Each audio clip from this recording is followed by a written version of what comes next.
ابھی کل جامعہ میں کسی سے میری بحث ہو رہی تھی, وہ کہہ رہے کزن میرج پہ نا بار بار یہ نقصان, اور میں نے کہا بابا لیبارٹری کی ریسرچ ایک طرف رکھو, مشاہدے سے بڑھ کر دنیا میں کوئی ریسرچ نہیں ہوتی. اب تک شادیاں ہوتی ہی کزن میرج میں رہی ہیں, کتنے لنگڑے پیدا ہو گئے. وہ کہہ رہے ہیں آپ سائنس کی تحقیق کا انکار کر رہے ہو. میں نے کہا میں مشاہدہ کر کے بتا رہا ہوں, نظر آ رہا ہے. ایک دیکھو, ایک ڈاکٹر آپ کے پاس آ کے افلاطونی جھاڑے بقراتی کہ ایکچولی جب ہم, وہ آپ کو سمجھا رہے ہیں کہ ہم جو روٹی کھاتے ہیں اس سے پیٹ کیوں بھرتا ہے اور طاقت کیسے آتی ہے. ایکچولی جب لیبارٹری میں ٹیسٹ ہوا تو جب ہم نے منہ میں نوالا رکھ کے چبایا تو اس سے نشاستہ پیدا ہوا, تو وہ لعاب میں مل کر کاربوہائیڈریٹ بنا, تو گلوکوز بنا, پھر وہ تو جب وہ پیٹ میں گیا تو میدے نے یوں کیا, پھر یوں کیا, پھر جگر نے یوں کیا. ایکچولی اس سے کیا ہوتا ہے, ہمارا پیٹ بھی بھر جاتا ہے اور ہمیں طاقت بھی ملتی ہے. آپ کو بھائی جان آپ کی تحقیق بہت اچھی, لیکن یہ تحقیق صدیوں پہلے آدم علیہ السلام کر چکے ہیں, اور آپ کو میں درجنوں دفعہ کر چکا ہوں. میں جب بھی پراٹھا کھاتا ہوں پیٹ بھی بھرتا ہے اور طاقت بھی آتی ہے, ٹھیک ہے نا. اس افلاطونی اور بقراتی کو جھاڑنے کی ہمارے سامنے ضرورت نہیں ہے. یہ تو دن رات ہم روٹی کھا کے پیٹ, تو مشاہدے سے بڑھ کر دنیا میں کوئی دلیل. یہ جو حکیموں کی تحقیقات ہوتی ہے نا, ان کے پاس لیبارٹریاں تھوڑی ہوتی ہیں, تو تجربہ کر کے کئی کو مار چکے ہوتے ہیں, پھر اس کے بعد جا کے کہتے ہیں یار یہ فٹ آ رہی ہے اس کے اوپر. ہاں, یہ تو صدیوں کے تجربے ہیں نا ان کے.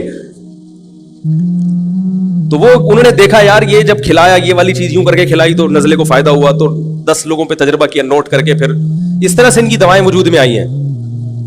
وہ بڑی فائدے مند ہے. کینسر کے علاج بھی حکیم کر دیتے ہیں, حالانکہ حکیم کو نہ کینسر کا جراثیم کا بھی اس نے خوردبین سے دیکھا ہوگا.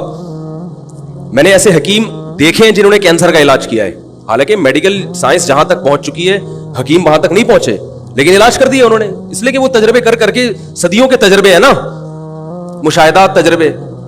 تو مشاہدے سے بڑھ کر کوئی دلیل ہوتی ہے.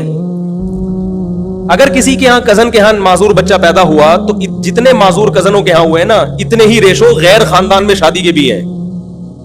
2 واقعات تو میں نے میرے سامنے آئے ہیں کہ کزن سے شادی کا انکار کیا اس بیس پر کہ معذور بچہ پیدا نہ ہو جائے, کہیں اور شادی کی اور پہلا بچہ ہی معذور پیدا ہوا. میں نے کہا اچھا ہوا اس نے کزن سے نہیں کی, اگر کزن سے کر کے ہوتا تو یہ سارا کس کے کھاتے میں ڈال دیتا, تو ان کا تو فیملی سسٹم تباہ ہو گیا. میں نہیں کہہ رہا کہ یہ ریسرچ غلط ہے, صحیح ہوگی, لیکن اس کا ریشو اتنا کم ہے کہ اس سے زیادہ حادثات کا امکان ٹرک کے نیچے آگے مرنے کا ہوتا ہے بچے کا. تو ان چیزوں کو زیادہ لفٹ نہیں کرایا کرو, جو یہ نیچر ہے. اور ایک ٹیکنیکل بات کر کے آگے چلتا ہوں. کزنوں کی ٹوٹل کتنی قسمیں ہیں؟ 3 کہاں سے ہو گئی؟ کزنوں کی ٹوٹل کتنی قسمیں ہیں؟ ابے بھائی کیا ہو گیا آپ لوگوں؟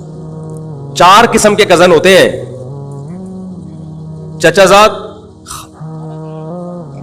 زاد, پھوپھی زاد, خالہ زاد اور مامو زاد. تو دیکھ لو اللہ نے 4 کی اجازت دی ہے کہ چاروں کو نمٹا دو, ٹھیک ہے نا. نہ خالہ پریشان ہو, نہ مامو پریشان ہو, نہ پھوپھی پریشان ہو, نہ چاچا تایا پریشان ہو. تو یہ تو ہمارے مذہب نے اشارے دے دیے, اس طرح بڑے پاورفل اشارے دیے ہیں. اور قرآن میں اللہ نے الگ سے بیان کیا کہ اے نبی ہم نے آپ کے لیے سب ان عورتوں کو حلال کیا, اور ان کے ساتھ ساتھ وبنات عمک, آپ کی پھوپھی کی بیٹیاں, وبنات عماتک, وبنات عمک آپ کے چچا کی بیٹیاں, وبنات عماتک آپ کی پھوپھی کی بیٹیاں, وبنات خالک ماموں کی بیٹیاں, وبنات خالاتک اور آپ کی خالہ کی بیٹیاں. الگ سے اللہ نے بیان کیا ہے. تو میں نہیں کہہ رہا کہ آپ سائنسدانوں کو برا بھلا کہیں, بولے بھائی آپ کی تحقیق ہے لیبارٹری میں, ہوگی صحیح ہے, ٹھیک ہے, لیکن ہم تو دیکھتے ہیں کہ ہمارے یہاں تو ہو رہا ہے, اور اللہ کا فضل ہے, بڑے کامیاب رشتے ہوتے ہیں. اگر کسی کے ہاں ایک اللہ نہ کرے کوئی لنگڑا ہو گیا, تو وہ تو ہم نے غیروں میں بھی دیکھا ہے, 2 لنگڑے ہوئے تھے ان کے یہاں. سمجھ میں آ رہی ہے بات؟ تو ہاں میں یہ ضرور کہتا ہوں کوئی بیماری پہلے سے خاندان میں چلی آ رہی ہے تو پھر باہر کر لو تاکہ وہ آگے نہ جائے, جو پتہ چل جائے پہلے سے.